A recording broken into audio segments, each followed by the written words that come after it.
या उपक्रमात आपण जवळपास 3000 सायकल, 2000 सिलाई मशीन,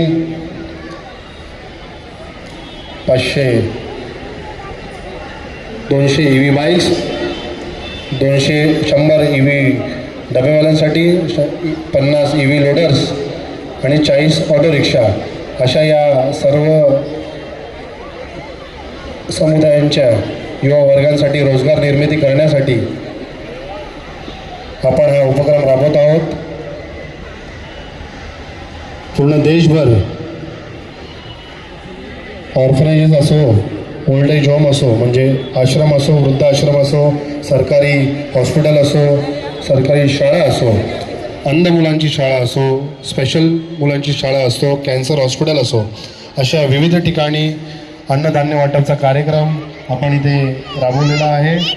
मेडिकल कॅम्प्स, आई चेकअप्स, ब्लड डोनेशन कॅम्प्स आणि जिथे गरज आहे एमर्जन्सी ऑपरेशन्स हे देखील अनंत सेवा फाउंडेशन, आयला फाउंडेशन, अनंत सेवा प्रतिष्ठान यांच्या माध्यमातून राबवण्यात आलेली आहे। गौशाला, पुनर्वसन तसंच माथेरान या पर्यटनस्थळी 750 हॉटेलचं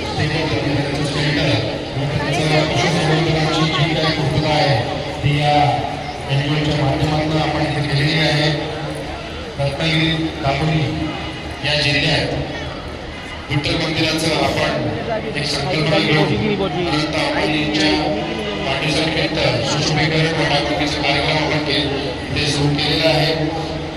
मी पुन्हा एकदा अनंत सेवा फाउंडेशन, अनंत युवा प्रतिष्ठान व आयला फाउंडेशनच्या वतीने आपल्या सर्व रसिकांचं, प्रेक्षकांचं आम्ही स्वागत करतो। त्याचबरोबर आमचे आयला फाउंडेशनचे अध्यक्ष राहुल करांजी, जगदीश धर्माजी यांचं आम्ही इथे मनापासून स्वागत करतो। थोड्याच वेळात आपण पुढील कार्यक्रम आपण सुरू करू। मी सर्व प्रेक्षकांना विनंती करतो, जागेवर आपण बसून घ्यायचं आहे। कुठलेही या कार्यक्रमाला गालबोट लागता कामा नये, आपली देखील तितकीच जबाबदारी आहे। म्हणून जे जिथे उभे, ज्यांच्याकडे टोकन आहे, प्रत्येकाला आपापली वस्तू सामग्री दिली जाईल। कृपया जागेवर स्थानापन्न व्हायचं। मी विनोजींना विनंती करतो की पुढील कार्यक्रम आपण पुढे सुरू करावा। धन्यवाद अक्षय भाऊ।